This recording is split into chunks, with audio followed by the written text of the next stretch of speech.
Hello, and welcome to the Art of Work-Life Balance. I'm so happy that you've decided to join me here today and are taking this first step in achieving a better work-life balance. Sometimes it seems like it can be impossible, but hopefully by the end of this event, you'll recognize that there are simple steps you can take in order to prioritize the things that matter most to you and make your life feel more fulfilling overall. First things first, that thing in your pocket or on the table next to you or in your purse or maybe charging just a few feet away.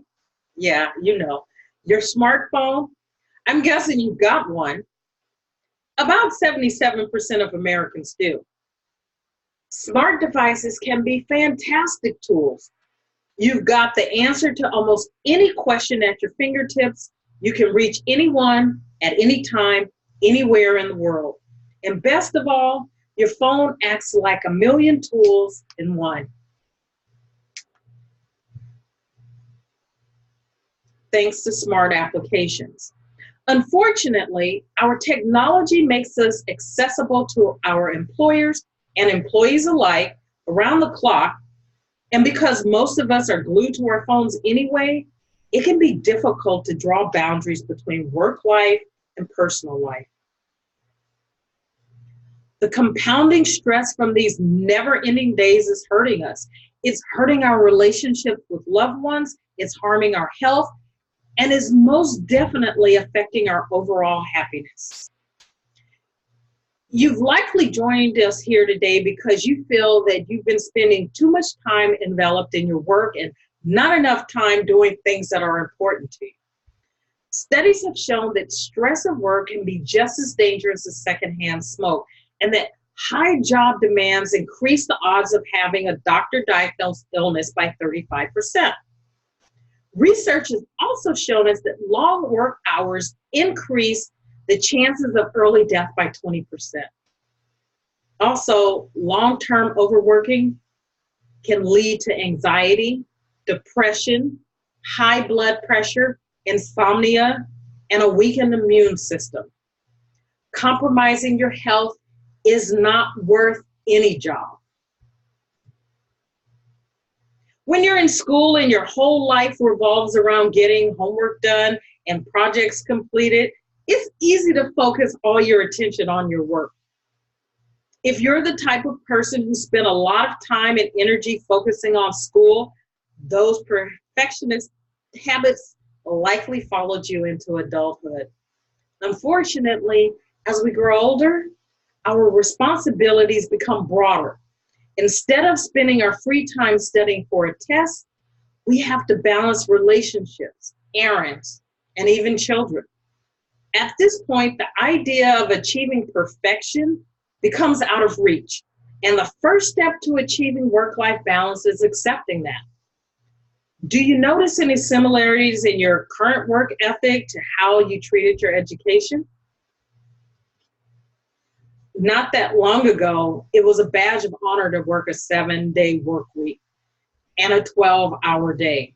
Thankfully, that work hard, play hard mentality is falling to the wayside as we, as a society, begin to realize the harm that comes with trying to have it all. We're beginning to understand that personal wellness is important and that mental health should take a priority. Achieving that level of wellness often means letting go of trying to be perfect in every aspect of your life and just shooting for your own meaning of excellent. How do you define excellent for yourself? This is the question you'll want to spend some time thinking about over the next few days. A second step to achieving work-life balance is learning when to unplug. For example, deleting your work email off of your phone so that you're not tempted to respond during off hours is one great way to establish a clear boundary. Of course, this might mean giving your colleagues a heads up first. Understand that there are times when you just have to turn off your phone and enjoy the moment.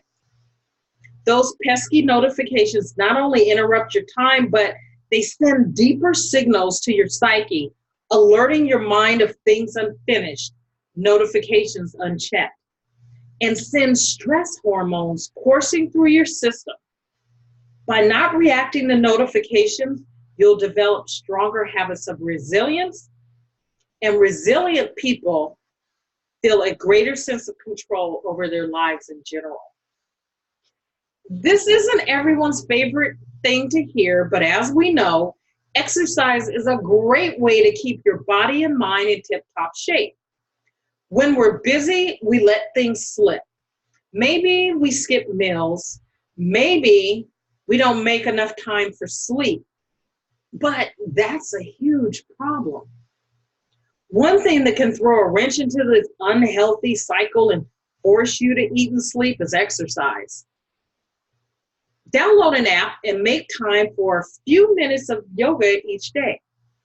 Maybe even take a few minutes to practice your plank and work your core. Do something that challenges you just enough to make you feel as though you've completed something that you can feel good about. So, how do you squeeze in exercise into your day? Share your tips in the chat.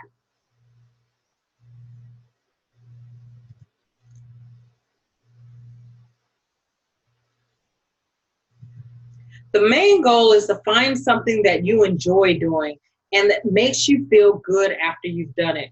In other words, don't think of it as a chore. Running isn't for everyone, and yoga isn't everyone's cup of tea. Perhaps you used to enjoy playing basketball as a child with your friends after school. That's a great way to keep in shape too. Do some research and find a local league you can join, or even just track down the closest basketball court and show up to practice shooting hoops. We were almost always more active in our childhood. So think back to the things you enjoy doing and find ways to reintroduce them into your life. More than acting as an effective stress reliever, exercise can serve as a means of sending you into a meditative state as well. Many great thinkers and doers section off time of the day for a few moments of meditation. Here are a few. Oprah Winfrey has always been an outspoken advocate for meditation, and for good reason. Rupert Murdoch, Bill Ford of the Ford Motor Company, Ariana Huffington, president and editor-in-chief of Huffington Post. Meditation reduces stress and is also a great way to take time to check in with ourselves and evaluate any pain or mental stress that might be subconsciously tucking away because we're too busy to notice and, not to mention, take care of. A big step in ensuring that your relationship with time is healthy is first to identify what's important in your life and to keep those things your top priority. From there, draw firm boundaries so that you can devote your time to these high priority people and activities. If you want to take up meditation and realize that you have a game on your phone that you notice you always turn to, delete it. Think about how you might be able to replace all those minutes with some quality time to check in with yourself. If you have a habit of spending hours at night watching television, but wish you spent more time with your kids or your spouse or your friends, think about starting a game night or choose specific evenings where you and your children or significant other prepare meals together. If you're a sucker for online videos and find yourself getting dragged into a vortex of cat videos at least once a week, try downloading a productivity app that reminds you to get back on track. Do you see the trend here? The most difficult part of work-life balance is learning to say no. Saying no is key to cutting back on wasted time and making the most of the time you do have. If you find yourself engulfed in conversations with the secretary at work every day when you have work to do, politely excuse yourself. If your coworkers ask you out to drinks when you're tired, you're allowed to say no and spend a quiet evening in. Focus on the things that are most rewarding to you, and often that means putting yourself first. So, if you're in a position to do so at your current job, sit down and set expectations with your boss and your coworkers. It is your right to negotiate because your time is precious. For many of us, saying no can be difficult for good reason. We want people to like us. It's only human, and you're not alone in feeling this way. So, even people who write and strategize for a living can have a difficult time typing out the word no when we're being asked for a favor by someone we care about. But let me tell you right now, it's okay to say no. More importantly, you should say no every once in a while, especially if you have other things that you need to tend to. Even if that other thing that you have to tend to is your own self-care. Actually, I would say, especially if the other thing is your own self-care. Even if it's a little bit awkward, say no. You can even use this template written by strategist Alexander Franzen for the Muse. Hey, whatever the person's name is, thank you for your note. I'm so proud of you for starting your, whatever it is, blog, business, new project. And I'm flattered that you'd like to bring my brain into the mix. I need to say no because, and you can provide some context, but I would love to support you in a different way. And here you can offer an alternative form of support. Thank you for being such a wonderful friend, colleague, coworker, barber, whatever. I am honored to be part of your world. And then you can add a few closing words of encouragement if you'd like, and then sign your name. I would caution you, however, that if you offer an alternative form of support, that it be one that you are really excited and wanting to offer. Otherwise, you'll find yourself in the same position. And if you add a few words of encouragement, make sure they are honest and authentic to how you really feel. And I would add one last thing. In the sentence that says, I need to say no because, you're under no obligations to offer explanations or excuses, and you shouldn't lie. So while the template suggests that, I would say you can leave that out. And if you choose to put it in, make sure it's the truth. First of all, let's put normal in an international context, as in, is it normal for humans to work this much? Check this out. The United States is ranked number 30 out of 38 countries in work-life balance.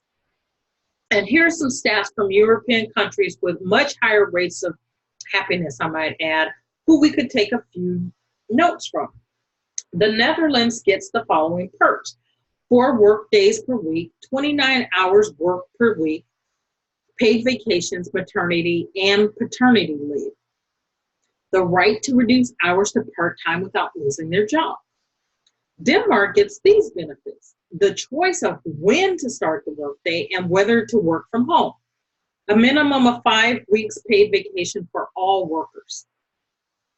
France is lucky enough to enjoy a policy encouraging employees to disconnect from work email while off work. 14 to 25 federally mandated vacation days each year. How do you feel about this idea of normal? Not only do employees benefit from better work-life balance, but employers benefit as well. The numbers show that employers that prioritize work-life balance rake in more profit. I bet you're wondering how. When employees are overworked, they get burned out and get considerably less done in the workplace. In fact, studies have found that the stress and fatigue of burnout can actually lead to brains that look exactly like they're asleep. The corporate executive board, which represents 80% of the Fortune 500 companies, found that employees who believe that they have a good work-life balance work 21% harder than those who don't. And that's after researching 500,000 global workers. It's costly to replace workers because the company loses productivity when a worker leaves a job, and the inevitable learning curve of the next worker can make a company lose money as well. One study found that more than 1 in 4 employees at organizations who perceive no support for work-life balance plan to leave their employer within the next 2 years. For workers who felt that their employer did support a work-life balance, that number was reduced to 17% planning on leaving. 89% of HR professionals reported an increase in employee retention once they started implementing flexible work arrangements. So there's true proof to the importance of this vital balance.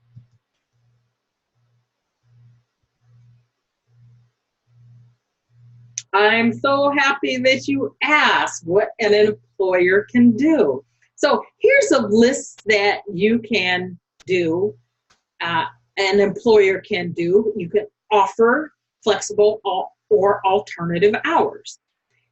If employees can start the day earlier and get the work done, let them. If they want to work 4 10-hour days and have Fridays off, give them that option. Of course, you have to work within the labor laws of your state or federal government as those are applicable. Allow them to work from home if that's appropriate. Offer more time off, especially when it comes to maternity and paternity leave. Understand that by supporting your employees, you're supporting your business. Provide child pet care options if possible. It's not uncommon for employers to offer low-cost childcare options in the workplace. If you, as an employer, can take away the stress of finding childcare from your employees, they're going to work harder for you and will be less likely to leave. As for pets, try to allow employees to bring their four-legged friends to the office. Pets offer emotional support and lower stress around the workplace. And who couldn't use a little bit more of that? Host company-sponsored family events like picnics or cookouts to show appreciation for the families of your hardworking employees.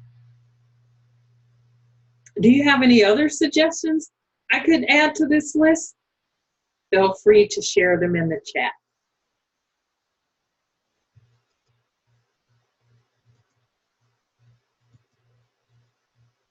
Your work-life balance begins before you accept your next job. At a job interview, keep your ears open to the company's view on telecommuting, work culture, time flexibility, and so on. If you get a chance to chat directly with employees, ask if the work culture is family friendly. Are there daycare benefits? What happens if a parent has to request time off at the last minute for a family emergency, like caring for a sick child? One of the things you have to do is take the time to determine your real needs from your broadest perspective. Is your child or your family number one priority? Maybe it makes sense to take the lower paying job that's closer to your child's preschool or closer to home, for example. Bring your children into the office when and if you can, and let them see their photos or artwork sitting in your workspace. This lets them know that they're on your mind and that you think of them often, even if you're not physically in the same place. This will not only make your child feel included, but will also help with the integration of things you enjoy into your work setting. Surrounding your work area with things and people that you enjoy will remind you of your priorities as well as the why behind all you do. While I'm a big believer in New Year's resolutions, they are rarely achieved. The strictest of diets are broken just days after they begin. Why? Because we're trying to push ourselves too quickly. Trying to make room for work-life balance can end in the same way if we don't think carefully about what is actually achievable. Baby steps are okay. And if you'd like to spend more time with your family, don't start by vowing to be home every night. Start out with once a week or twice a week and keep your goals realistic and sustainable. Work-life balance means something different to everyone. Perhaps for you, balance isn't the right word. Maybe you own your own business and you're living solo and loving it, and that's fantastic. In this case, maybe the phrase work-life harmony or work-life blend sounds more fluid and doable for you. Or maybe it's not work-life anything. What is important isn't the words that we put to this. It's the fact that you practice self-care. Make time for your mental and physical health because in the end, the highest priority that should be on your to-do list is you. Thank you so much for taking the time to join me today. I love sharing with you all, and I am so excited for each of you to go forward and find your way to a healthy work-life balance. I'll be around for questions and comments, so please don't hesitate to reach out. If I can be of assistance, please contact me at area code 916-304-4742 or at whitney@shiftingintooaction.com. Also, as a thank you for joining me today, I am providing a free 30-minute goal strategy session and 1 week of accountability calls. You don't need a credit card to take advantage of this offer. Just go to www.goforgoalsaps.com/Whitney-Wiley. And one great way to use this offer is to get started on bringing more balance, harmony, or blend into your life. I want to thank you again for spending some of your time with me today. I know you all want to learn how to prioritize the most important things in your life, and I hope that I've at least begun to convince you that you are one of those important things. I hope you feel a little more optimistic about the potential of work-life balance working for you, and I can't wait for you all to forge on and live your best lives. I look forward to hearing from you.